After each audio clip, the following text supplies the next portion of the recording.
What's up, everybody? Welcome back to John's Daily Hustle. So this is going to be another video of how to start a lawn care business. But this one we're going to talk about, should you stay part-time or should you go full-time? And how many yards do you really need before you go full-time? Because it seems like a question everybody asks. So I'm also going to throw a tip in here that nobody says. I've never heard anybody on YouTube tell you guys about this topic. So you definitely want to stick to the end to hear about a nice little advice. So real quick before we jump into today's video, go ahead and check out this playlist here if you want to learn more about how to start a lawn care business. I have a whole free series, and like I just said, it's free. I'm not trying to sell you guys on any class or any programs or any books or anything. Right here is all the videos you guys can need to learn how to start a lawn care business. So check it out.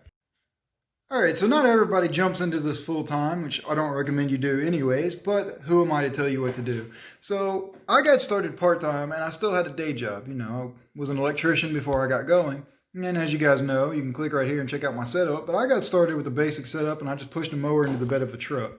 So I stayed part-time and worked my day job for as long as I could, and that's what I really recommend for people to do, especially just getting started. It'll help you out in the long run. And here's why. So keeping your day job, you still have guaranteed income. You know, whatever your money may be whatever your wages are, say you bring in $500 a week working your day full-time job or part-time job, whatever it is, that's $500 a week that you don't need to make because you have that money coming in. So the first thing you guys need to do and decide and figure out is how much money do you really need to make? How much money are you making at your day job? How much money are you bringing in? Is it $500 a week? Is it $1,000 a week? You know, whatever it may be, how much money are you bringing in? So you really need to figure out how much money you have to make each month. You know, you need to add up all your expenses, not including lawn care yet. Add up all your expenses right now before you even include any kind of mowers or anything in the payment. Add up your expenses, your rent, your car payments, car insurance, whatever your expenses you have. Everybody's life is different. Add that up. And then that's the amount of money that you bare minimum have to make. So then after that, add up what you need for lawn care. Say your setup is already paid for and maybe you're going to be one of the guys that doesn't get insurance just yet. So your overhead is very little, which is a great way to start out, by the way. So let's just say the bare minimum you need to make, and I'm just making up a random number, let's just say you need to make $1,000 a month, bare minimum, and that's what you need to bring in to be able to survive in the business. You know, that's what you're getting paid at your day job. That's the bare minimum. That's your rent, your car insurance, car payments, whatever else, food on the table, and if you have a mower payment, let's just say all your payments add up to $1,000 a month, and that'll be good. Then you need to go as long as you can until you're making $1,000 a month in lawn care, which isn't hard to do if you do it right. So whatever your price per yard is, you know, it could be 10 yards, it could be 20 yards, it could be 5 yards, it could be 2 yards, who knows? You know, whatever your expenses is that you need for the month to live, that's how much you need to make before you should even think about going full-time. So stay part-time all the way up until you're making that much. And the benefit of having a day job is, one, you're guaranteed that work. I mean, unless you just screw up, right? But that's steady income coming in. Lawn care business is not quite steady, you know, especially if you try to do this and get started in the winter time, you're not going to be making money. You know, there's no point in jumping in, oh yeah, January, I'm going to jump in and go full-time lawn care. Well, you're an idiot if you do that because you're going to quit your day job and there's going to be no money to make there yet. And I also highly recommend not jumping in and saying you're going to go full-time and quit your day job because, you know, X, Y, and Z all told you that they're going to give you this much business and it's going to be way more than what you need. Do not do it until you have that money coming in, because XYZ may have told you that, but guess what happens? Pandemic hits, now they're not going to do it, or maybe they were just talking you up to pacify you.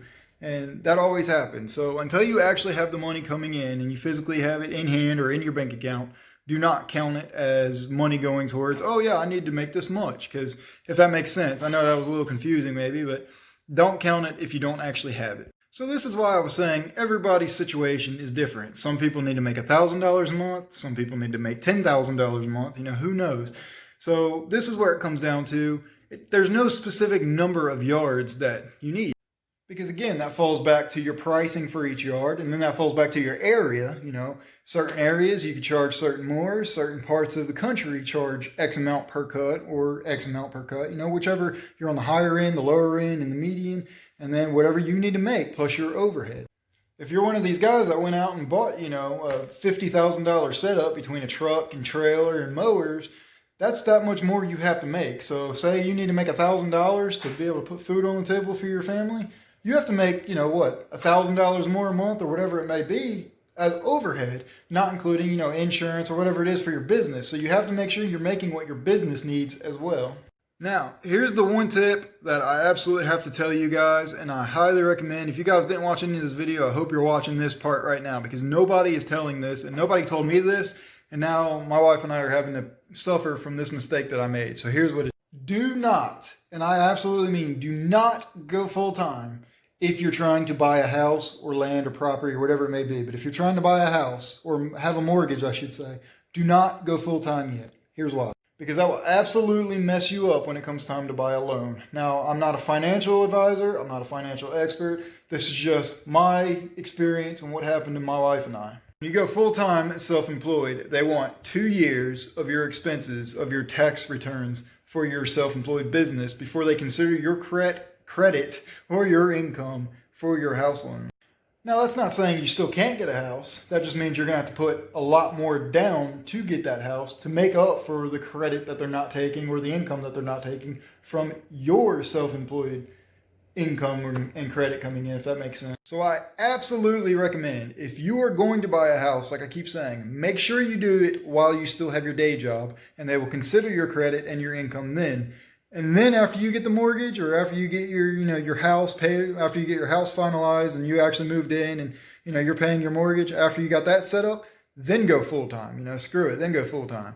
That's what I highly recommend. And like I said, my wife and I did suffer from that a little bit, but everything happens for a reason, but nobody told me that. So I'm telling you guys this because nobody told me that. Nobody that I know of has ever mentioned that before on YouTube or in any How to Start a Lawn Care Business series. So take it from me, because I learned the hard way. Make sure you're where you are in life before you go full-time self-employed. So I hope you guys enjoyed this video. I'm really trying to help somebody out that might be getting going, or might wanting to get going in this business and starting a lawn care business or landscaping or whatever it may be, or even just any business. All these tips and information I'm giving y'all, I believe will help. So that's my goal for this whole series, is to help somebody. So comment below if it's helped you. Comment below if you have any questions or anything that you think that I may have missed or that I could be wrong on. Hey, I'm absolutely open to anybody else's take on stuff. So if I'm wrong, correct me in the comments below, please. Next week's video, I think I'm going to do the best advice that I can give people. Tips and advice from all these other guys that I've talked to here in my area when I got started. The advice and tips that they gave me before I got going, I'm going to put that in a video for you guys. So maybe it'll help somebody out. And again, all you guys more experienced watching this can comment their advice on that one below. So anyways, be sure you subscribe if you haven't already, and I will see you guys in the next video. So see ya.